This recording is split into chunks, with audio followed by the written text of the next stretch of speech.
Hola con todos, yo soy Sebastián Naro y el tema de este video es manejo terapéutico de intoxicación por paracetamol. En primer lugar, es importante comprender cómo el paracetamol puede ser tóxico para el hígado.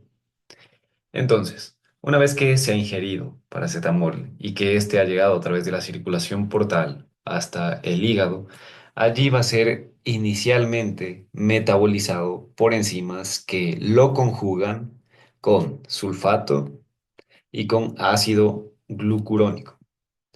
Es así que inicialmente se van a formar metabolitos conjugados con sulfato y ácido glucurónico. Pero hay una parte del paracetamol, una pequeña parte, que será metabolizada por el sistema citocromo P450. Digo una pequeña parte, refiriéndome a cuando se ingieren dosis terapéuticas. Bien, la mayor parte va a ser conjugado con sulfato y ácido glucurónico, pero una parte pequeña será metabolizado a través del sistema citocromo P450. Y la metabolización a través de este sistema va a dar lugar a la formación de un metabolito tóxico conocido como NAPQI. Sin embargo, en dosis terapéuticas, el metabolismo a través de este sistema y la formación de NAPQI no será lo suficientemente significativo para generar toxicidad, ya que concentraciones bajas, o más bien una producción baja de NAPQI, va a ser fácilmente contrarrestada por glutatión y se va a conjugar. Vamos a tener un NAPQI conjugado. Es así que no se va a acumular a niveles tóxicos. Entonces, los metabolitos conjugados con sulfato, ácido glucurónico y el NAPQI conjugado con glutatión van a ser excretados por la vía renal. Bien. Sin embargo, ¿qué es lo que sucede cuando un paciente ingiere dosis tóxicas, dosis supraterapéuticas de acetaminofén, de paracetamol? Sí, una pequeña parte de de esa gran dosis administrada va a ser metabolizada y va a dar lugar a la formación de conjugados con sulfato y ácido glucurónico. Pero estos se saturan fácilmente y entonces toma la posta el citocromo P450, dando lugar a una gran formación de NAPQI. ¿Y cuál es el problema? Que hay reservas limitadas de el glutatión. Entonces, en este caso, se va a agotar glutatión y por ende NAPQI no va a poder ser conjugado con con esta molécula. Es así que se va a acumular en el hepatocito y va a generar toxicidad. ¿Y a través de qué manera NAPQI genera toxicidad en el hepatocito? Se une de manera covalente. Bien, el NAPQI se va a unir de manera covalente a las proteínas, alterando su funcionalidad. Además, va a dar lugar a la producción de especies reactivas de oxígeno, ya que es un metabolito altamente reactivo. Entonces, a través de estos dos mecanismos, puede dar lugar a apoptosis y a necrosis del hepatocito.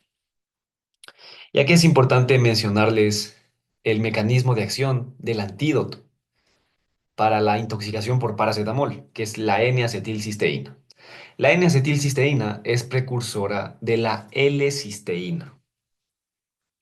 La L-cisteína se va a unir a glicina y glutamato para poder sintetizar, adivinen, glutatión. Es así que a través del uso de N-acetilcisteína vamos a restaurar las reservas de glutatión para que éste pueda contrarrestar a NAPQI. Y entonces podemos evitar que se genere hepatotoxicidad asociada a dosis supraterapéuticas, a dosis tóxicas de paracetamol. Entonces, comencemos con algunas generalidades.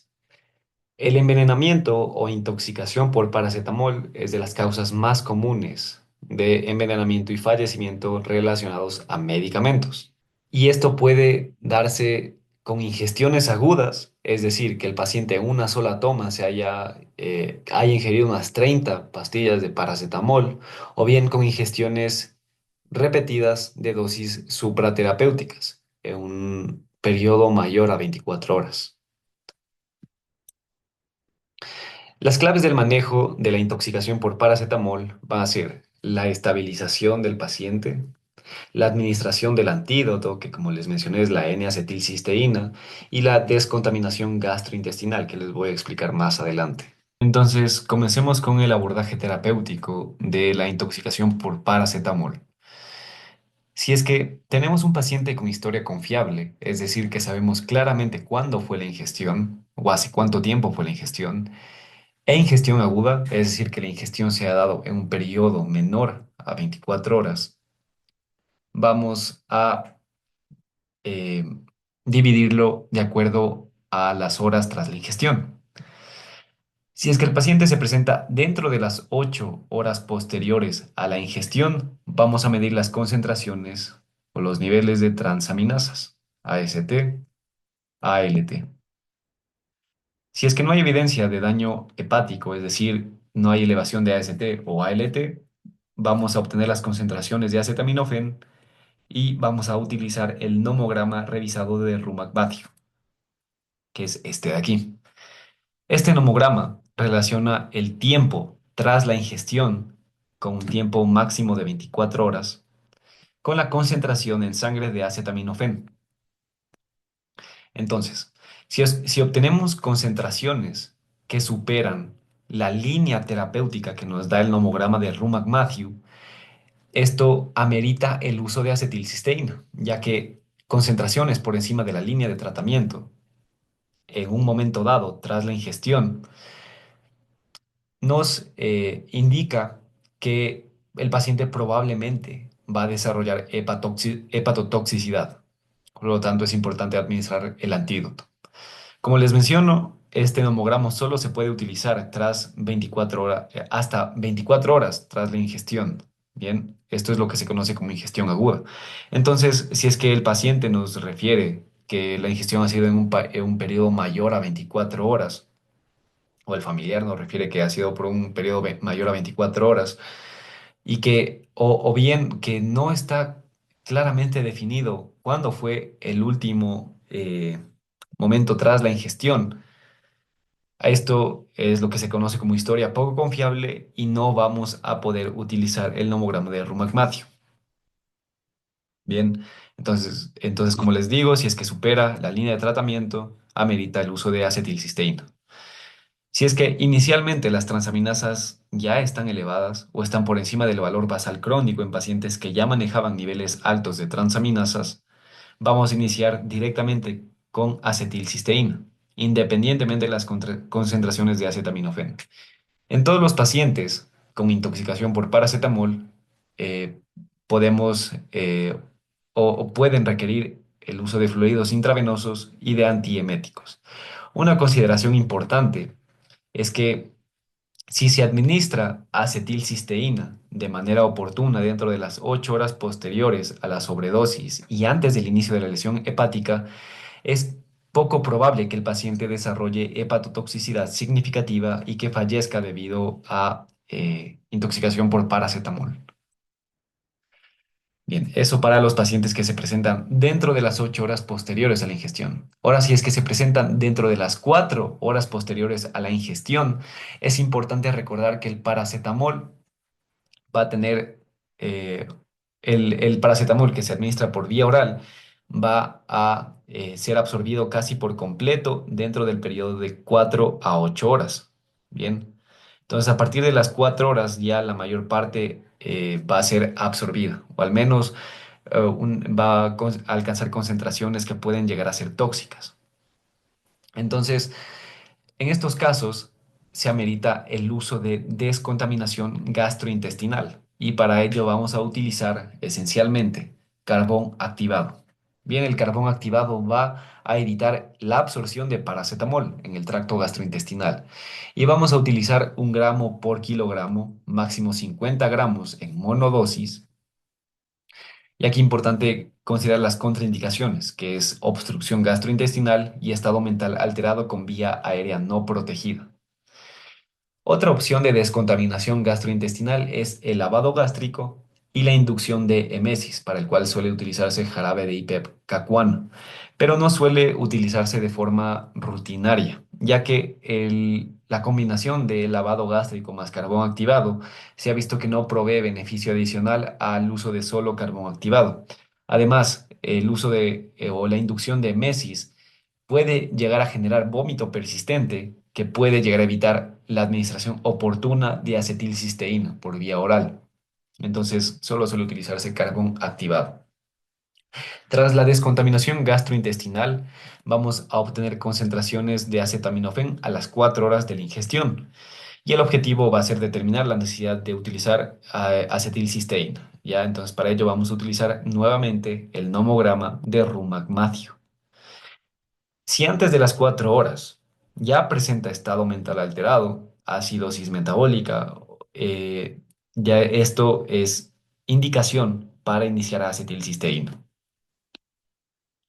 Después, si es que el paciente se presenta 4 a 8 horas después de la ingestión, aquí, tal como en la primera diapositiva, vamos a utilizar el nomograma de Rumac-Mathew y vamos a repetir las concentraciones de acetaminofén y considerar el uso de carbón activado si es que los pacientes presentan absorción en curso. Ya, ¿qué pacientes tras 4 horas van a presentar absorción en curso? Van a ser aquellos que ingirieron formulaciones de liberación extendida o que concomitantemente se administraron anticolinérgicos u opioides, que recordemos pueden eh, disminuir la peristalsis y por lo tanto prolongar el periodo de absorción. Ya entonces en estos casos vamos a repetir las mediciones de acetaminofén, ya que puede que en un momento dado tengamos concentraciones que se encuentran por debajo de la línea de tratamiento del nomograma de Rumac-Mathew, pero que debido a que todavía se está absorbiendo, puede que llegue un momento en el que supere la línea. Bien, entonces por eso es importante. Además, eh, si es que todavía consideramos que puede haber absorción en curso, entonces el mejor paso ahí es evitar que se dé dicha absorción, por lo cual vamos a utilizar, tal como describí aquí, carbón activado. Si es que las concentraciones de acetaminofén se encuentran por encima de la línea de tratamiento, pues vamos a administrar acetilcisteína. Bien, también si es que el paciente tuvo una ingestión muy grande, mayor a 30 gramos de paracetamol, también va a ser de utilidad el carbón activado, ya que al ser una dosis muy alta puede que la absorción persista después de las 4 horas. Si es que el paciente se presenta más de 8 horas después de la ingestión, aquí ya no vamos a medir las concentraciones de paracetamol al inicio, antes de administrar la acetilcisteína, sino que directamente vamos a iniciar con acetilcisteína antes de obtener los resultados de la concentración. Ya, y una vez que ya iniciamos acetilcisteína, obtenemos las concentraciones de acetaminofén. Si es que estas están por debajo de la línea de tratamiento y el paciente presenta transaminasas normales y está asintomático, podemos descontinuar la acetilcisteína. Y aquí les dejo este algoritmo que resume lo que o básicamente que les presenta de manera organizada lo que les he mencionado. Si es que tenemos un paciente con historia confiable, pero tiene ingestión supraterapéutica repetida en un periodo mayor a 24 horas, ya es decir, no es una ingestión aguda, vamos a medir los niveles de acetaminofén séricos y de transaminasas. Bien, si es que la concentración tras este periodo de 24 horas de acetaminofén es de 20 microgramos por mililitro o más, vamos a administrar acetilcisteína o si es que las transaminasas están elevadas. En estos dos casos vamos a administrar acetilcisteína.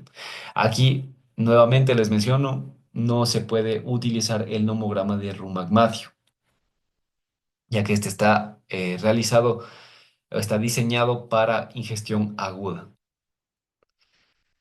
Si es que por otro lado tenemos un paciente con historia poco confiable, es decir, no sabemos, no hemos podido establecer el tiempo tras la ingestión, el paciente nos da respuestas equívocas o tenemos signos o síntomas o valores de laboratorio que son inconsistentes con la historia que nos está dando el paciente, vamos a utilizar este algoritmo. Y en estos casos, recuerden, no podemos utilizar el nomograma de Rumac-Mathew.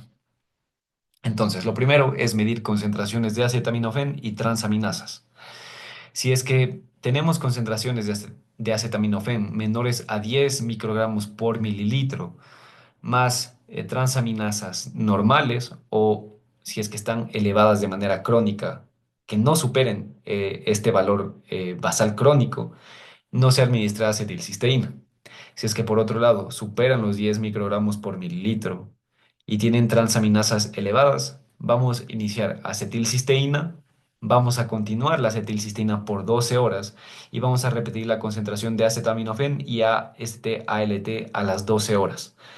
Bien, y tras estas 12 horas vamos a utilizar los criterios de descontinuación de acetilcisteína que les voy a mencionar más adelante. Ya, pero para este caso, importante recordar, mantenemos por 12 horas la acetilcisteína.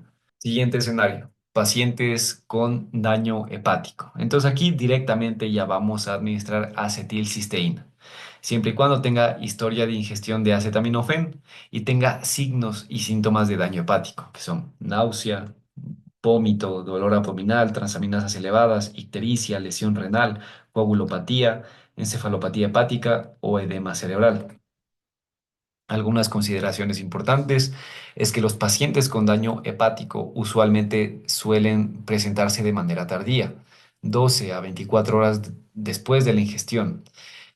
Y aquí también que la acetilcisteína tiene beneficio incluso 24 horas tras la ingestión.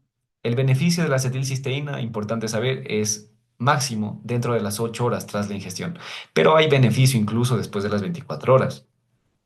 Puede disminuir el riesgo de falla hepática fulminante, de mortalidad y de necesidad de trasplante hepático. Bien, ¿cómo vamos a monitorear a estos pacientes? Vamos a monitorear, a medir niveles de AST, ALT, de tiempos de coagulación, INR y acetaminofén cada 12 horas. Si AST o ALT supera las 1000 unidades internacionales por litro, el INR es mayor a 1,5 o el paciente tiene encefalopatía, el siguiente paso es medir bicarbonato, glucosa y creatinina cada 12 horas y vamos a estabilizar de acuerdo a las necesidades del paciente. Recordemos que una de las funciones del hígado es la glucogenólisis y la gluconeogénesis. Entonces el paciente con falla hepática puede llegar a desarrollar hipoglucemia. Además, estos pacientes que ya presentan daño hepático pueden requerir ingreso a la UCI y monitoreo cardíaco. Entonces, estos pacientes hay que seguirlos muy de cerca, hay que monitorearlos todo el tiempo, ya que pueden fácilmente descompensarse y llegar al fallecimiento. Si es que el paciente se presenta con falla hepática fulminante, aquí vamos a administrar acetilcisteína intravenosa, independientemente de las concentraciones de paracetamol. Y el protocolo que se va a utilizar es el protocolo de 21 horas de acetilcisteína, que les voy a explicar más adelante. Y lo vamos a continuar hasta cumplir con criterios de descontinuación o hasta que el paciente reciba un trasplante hepático. Vamos a monitorear concentraciones de paracetamol, pero esto con el objetivo de determinar si es que el paciente, si presenta concentraciones persistentemente elevadas, pueda requerir hemodiálisis. Y vamos a evaluar el requerimiento de trasplante hepático. Y aquí UpToDate nos da estas indicaciones para poder estratificar a los pacientes de si es que tienen un mal pronóstico sin trasplante hepático principalmente. Entonces, si es que el paciente presenta un lactato arterial mayor a 3,5 milimoles por litro después de al menos 1 litro de fluido intravenoso para resucitación, Esto es considerado como mal pronóstico si es que el paciente no recibe trasplante hepático. Si es que tiene un lactato arterial mayor a 3 milimoles por litro después de una adecuada resucitación con fluidos, si es que en este caso ya se ha restaurado la perfusión tisular, pero el paciente sigue con lactato arterial elevado, esto es mal pronóstico sin trasplante. Si es que presenta una acidosis metabólica con un pH menor a 7,3, independientemente del grado de encefalopatía, igual mal pronóstico. Si es que presenta encefalopatía grado 3 o 4 y tiene un tiempo de protrombina mayor a 100 segundos o un INR mayor a 6,5, una creatinina sérica mayor a 3,3 miligramos por decilitro, todo esto es considerado como mal pronóstico si es que el paciente no recibe un trasplante hepático. Pero si es que no cumple con ninguno de estos, vamos a continuar monitoreando el estado mental, la gasometría arterial, el lactato, BUN, creatinina, transaminasas, INR, eh, tiempo de protrombina, las concentraciones de acetaminofén, al mismo tiempo que vamos a continuar con la administración de acetilcisteína por infusión intravenosa, recuerden, en pacientes con falla hepática, y cuidados de soporte. Y vamos a seguir reevaluando los criterios para determinar si es que el paciente puede requerir trasplante hepático. Bien, importante que mencionar que no todo paciente con falla hepática fulminante va a requerir trasplante. Entonces, si es que el paciente desarrolla lesión renal aguda, esto puede ser indicación para realizar hemodiálisis. Pero si es que el paciente, además de la lesión renal aguda, desarrolla acidosis severa, si es que tiene hipercalemia severa, si es que las concentraciones de paracetamol no disminuyen, si es que presenta sobrecarga de fluidos o si es que presenta uremia. Recuerden el A, I, O, U para las indicaciones de hemodiálisis en lesión renal aguda. Esto no aplica solo para la intoxicación por paracetamol, sino para lesión renal aguda en general. Bien, si es que el paciente ha tenido una sobredosis intravenosa iatrogénica, es decir, que por error médico se ha administrado una dosis alta de paracetamol, eh, si es que tiene una dosis de más de 90 miligramos por kilogramo o una dosis acumulada en 24 horas de más de 150 miligramos por kilogramo, o el nomograma de Rumac-Matthew revela una concentración por encima del umbral terapéutico, esto es indicación para iniciar acetilcisteína. Bien, si es que por otro lado, el paciente tiene una ingestión de alto riesgo con una dosis mayor a 30 gramos. Aquí, administrar acetilcisteína lo antes posible. Vamos a considerar hemodiálisis si presenta una concentración mayor a 900 microgramos por mililitro más estado mental alterado o acidosis metabólica. Puede requerirse manejo de vía aérea si es que presenta estado mental alterado, fluidos intravenosos y o vasopresores si es que desarrolla shock, y terapia con bicarbonato para acidosis metabólica severa. También vamos a considerar el uso de descontaminación gastrointestinal si es que la ingestión se ha dado en un periodo, o sea, tras 4 horas, si es que el paciente todavía se encuentra en este periodo de 4 horas que podemos utilizar el carbón activado.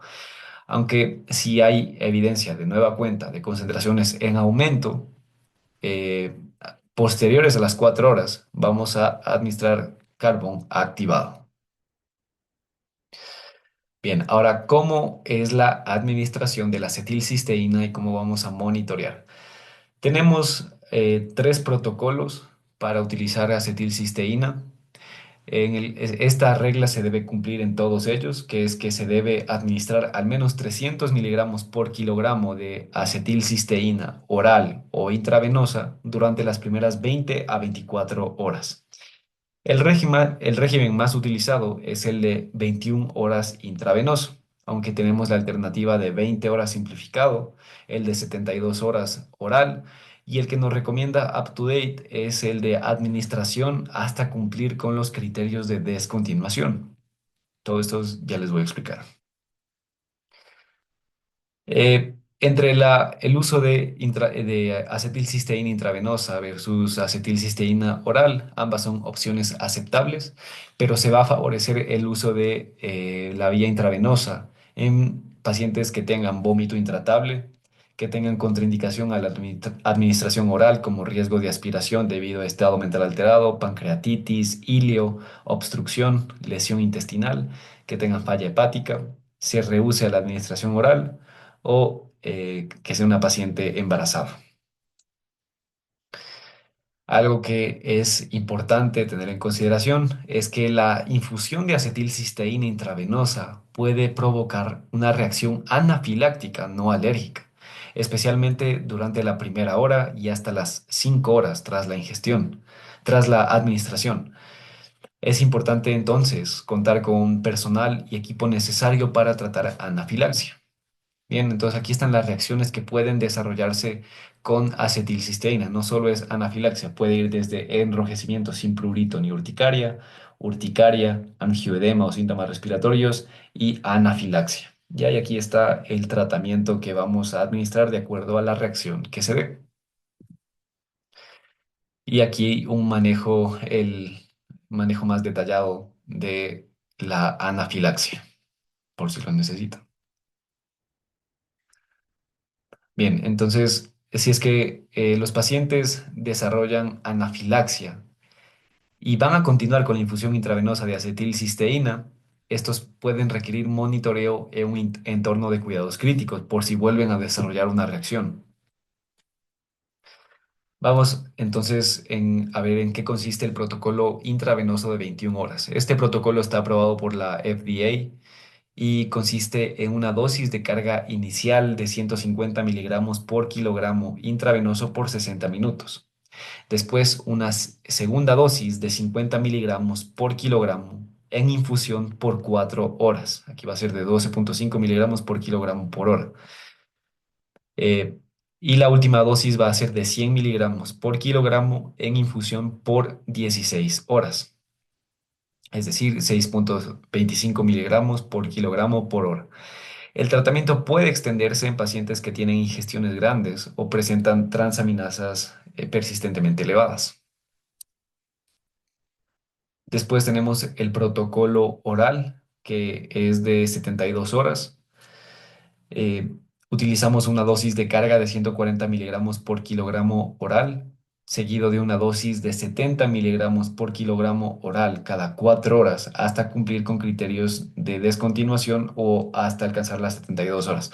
Pero UpToDate aquí nos menciona que lo ideal es buscar los criterios de descontinuación, no solo administrar 21 horas o administrar 72 horas a secas, ya que puede el tratamiento ser o inefectivo, es decir, que presente todavía potencial de toxicidad tras las 21 horas, tras lo cual eh, es importante seguir con la acetilcisteína, o que sea innecesario administrar acetilcisteína hasta 72 horas.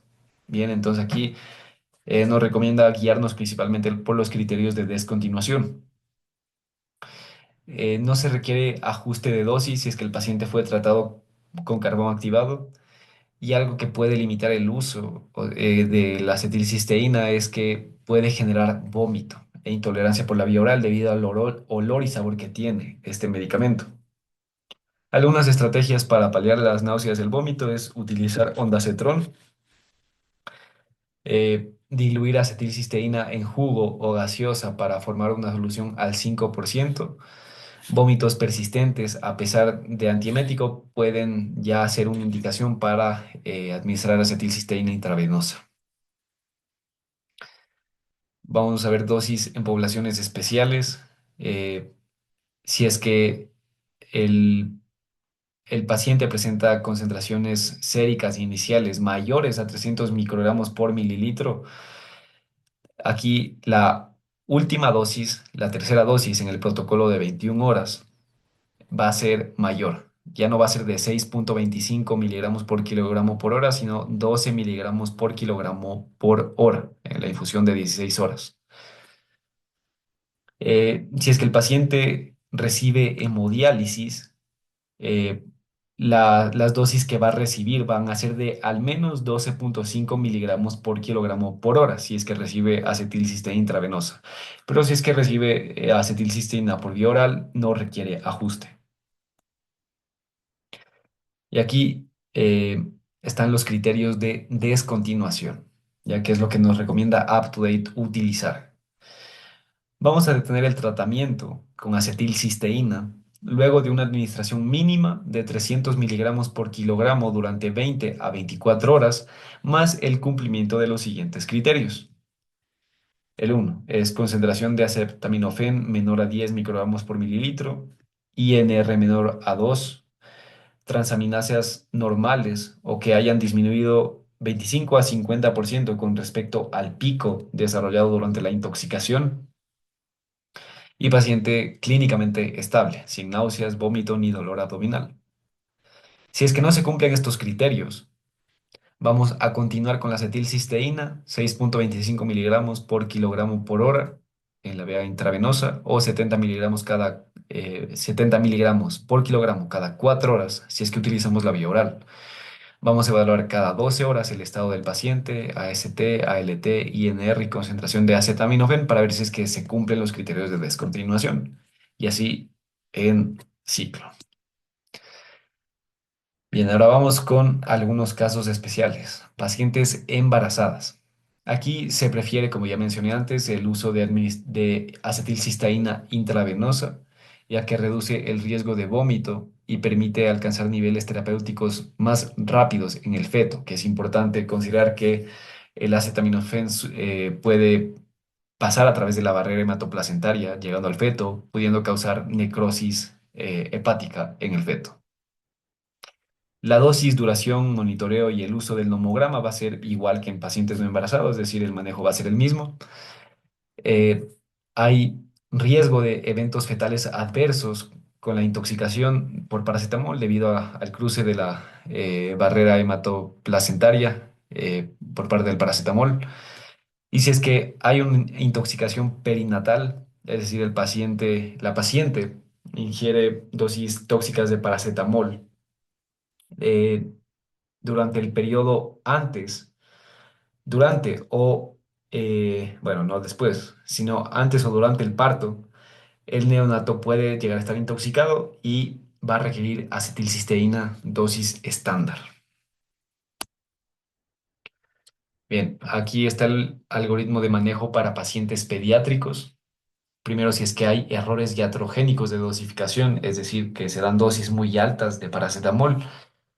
Vamos a ver, si es que tiene historia confiable y tiene una exposición durante un periodo mayor a 24 horas, pues el manejo va a darse de acuerdo a las concentraciones de acetaminofén y transaminasas. Si es que tiene una exposición durante un periodo menor a 24 horas, es decir, es una ingestión aguda, vamos a utilizar el nomograma de Rumac-Mathew. Si es que es una historia no confiable, puede ser importante descartar otras causas de hepatitis aguda y medir las concentraciones de acetaminofén y transaminasas y en base a ello ver el tratamiento. Si es que presenta concentraciones menores a 10 microgramos por mililitro más transaminasas normales, no se administra acetilcisteína. Pero si es que presenta concentraciones mayores a 10 microgramos por mililitro y transaminasas elevadas, iniciamos acetilcisteína, la continuamos por 12 horas y repetimos la concentración de acetaminofén y AST y ALT a las 12 horas para ver los criterios de descontinuación. Si es que por otro lado la intoxicación se da por una ingesta exploratoria, es decir, el niño estaba curioseando entre las medicinas de la mamá o de los abuelos y se tragó pastillas de paracetamol, pues vamos a administrar carbón activado si es que se presenta dentro de 4 horas de ingestión de una dosis potencialmente tóxica, que sea mayor a 150 miligramos por kilogramo. Pero si es que, por ejemplo, la madre nos dice que no tenía muchas pastillas de paracetamol, que solo contaba con unas pocas dosis, entonces, en estos casos, si es que la dosis es baja o si es que no se conoce la dosis, no se recomienda carbón activado, ya que la mayoría de las dosis que suelen ingerir los niños no son significativas como para generar hepatotoxicidad. Vamos a obtener concentración de acetaminofén al menos 4 horas después de la ingestión para realizar el nomograma de rumagmatio y determinar si es que requiere acetilcisteína.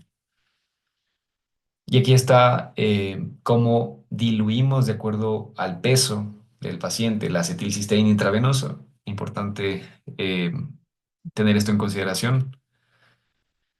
Eh, para los niños que desarrollan falla hepática fulminante, va a tener las mismas indicaciones para consultar al equipo de trasplante que en adultos que les mencioné previamente. Solo que aquí tenemos dos consideraciones. Es que aquí una creatinina de 2,3 miligramos por decilitro ya indica un pronóstico pobre, a diferencia de los adultos que es de 3,4 miligramos por decilitro. Entonces, en este caso ya sería importante considerar la consulta al equipo de trasplante. Y además puede ser difícil diferenciar entre los grados de encefalopatía, particularmente el grado 2 y 3. Y para ello está este cuadro que nos resume los hallazgos de los estadios de encefalopatía en niños menores a 3 años. Por último, ¿se puede volver a ingerir paracetamol después del envenenamiento? La respuesta es sí. Se puede retomar la ingesta si es que cumple con las siguientes condiciones. Si es que no presenta síntomas clínicos, si la concentración de acetaminofén es menor a 10 miligramos por decilitro, si es que tiene concentración de ALT normal, y si es que tiene un tiempo de protrombina e INR normales. Ya, entonces ahí es seguro volver a utilizar paracetamol. Y eso ha sido todo. Si es que el video te sirvió, que es lo más importante, te invito a que te suscribas, le des like y lo compartas.